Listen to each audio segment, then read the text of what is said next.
doing the sports page with the Orlando Sentinel and FM 96.9 The Game's Mike the Bulldog Bianchi. On JRR. Taco Bob, I'm sensing perhaps maybe how that taste might be forthcoming from Mike the Bulldog Bianchi this morning. How did that taste, Atlanta Hawks? Wow. The Magic clinched a playoff spot last night with a resounding 120-95 victory over the Hawks inside a sold-out Kia Center. The Bulldog was there, and it felt like the playoffs have already begun. Give the NBA credit. The play-in tournament, man, the excitement in that building last night was off the charts. It was electric. The Magic are now going to play the defending champion Boston Celtics in the first round of the playoffs starting Sunday in Beantown. Tip-off 3:30. What made this victory so special last night was it wasn't Paolo Banchero and the Franz Wagner who led the way. I mean, the Hawks were keying on those two stars, and Orlando's supporting cast stepped up big time. Cole Anthony, my God, exploded for 26 points, 10 of 17 shooting, 4 of 9 from 3. Wendell Carter Jr., 19 points. He was a beast on the offensive boards. Anthony Black, the second-year guard, finished with 16 points, made all 3 of his 3-point shots. That was impressive last night. It looked for a minute. The Magic built a 22-point lead in the first half. It looked for a minute like they were going to blow it. The Hawks pulled to within 3 midway through the third quarter, and then the Magic ran them out of the jump. And that's when Taco went to bed, he told me, Bulldog. Yeah, I stayed up till the end of the third quarter and said, you know what?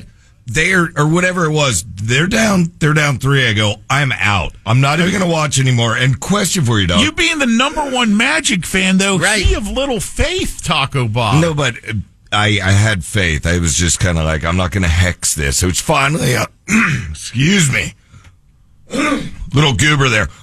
Finally on TV, so I got to watch it, dog, because I don't have cable. And you guys are talking about Paolo. You got to give him credit, dude. He had so many assists at the beginning of that game. Insane.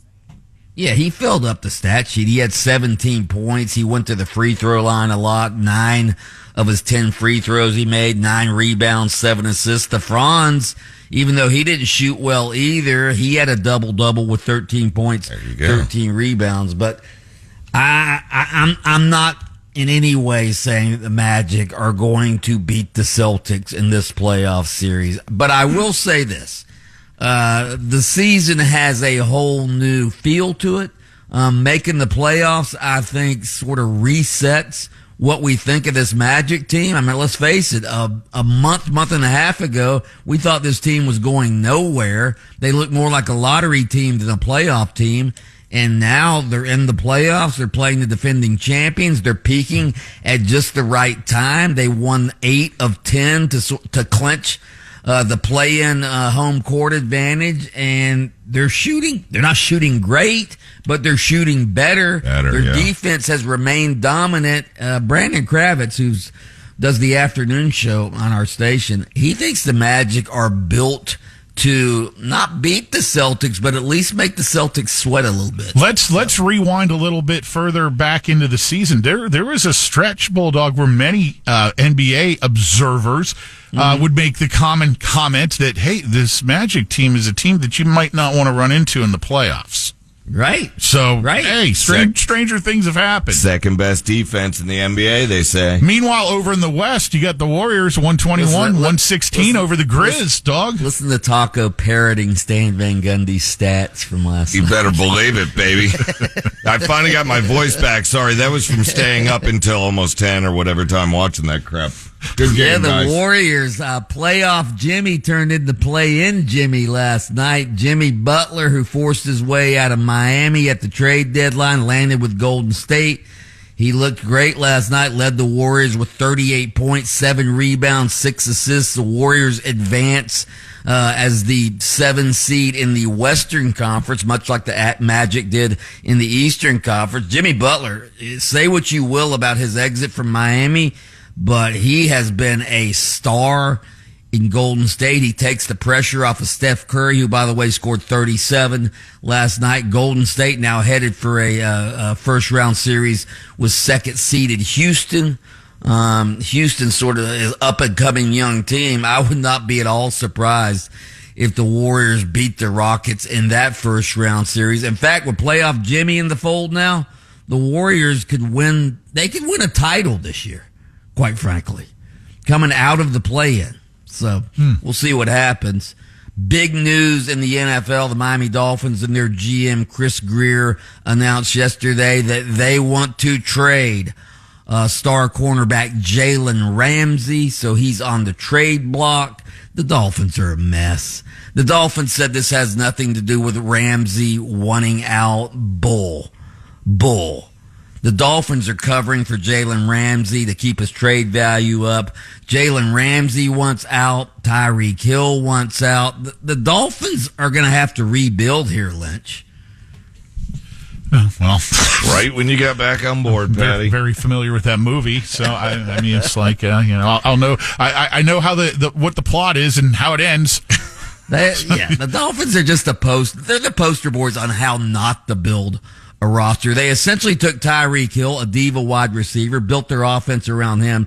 They took Jalen Ramsey, a diva cornerback, built their defensive roster around him. Jalen Ramsey, he's the guy who wrecked the Jaguars a few years ago because he was such a diva. He's also the guy, by the way, Jalen Ramsey, who forced Vic Fangio out as the Dolphins defensive coordinator because he didn't like to play in Fangio's scheme. Yes, the same scheme that won the Super Bowl for the Eagles last year. Yeah. So, all right, Lightning got together with the cross-state rivals Panthers last night, 5-1 the final from Tampa, although this kind of just to skate around getting ready for their first-round playoff matchup. That ought to be a little spicy starting this weekend, Bulldog. Can't wait. NHL. Is it your Panthers or is it going to be your Lightning in the first round? No, of course it's my Panthers. Oh, God. I'm Solar Bears myself. Okay. If he's going to talk Lightning every day, I'm bringing back the Solar Bears. I know you guys are playing already. I know some people on the team. Go Bears. All right. Okay. Mike, the Bulldog Bianchi, host of Open Mic on AM 740 and FM 96.9 The Game weekday mornings on it. Jason does taking time out of his busy show to join us here on JRR for the sports page. By the way, happy birthday to the hoodie today. The great Bill Belichick turned 73. Lynch and Taco.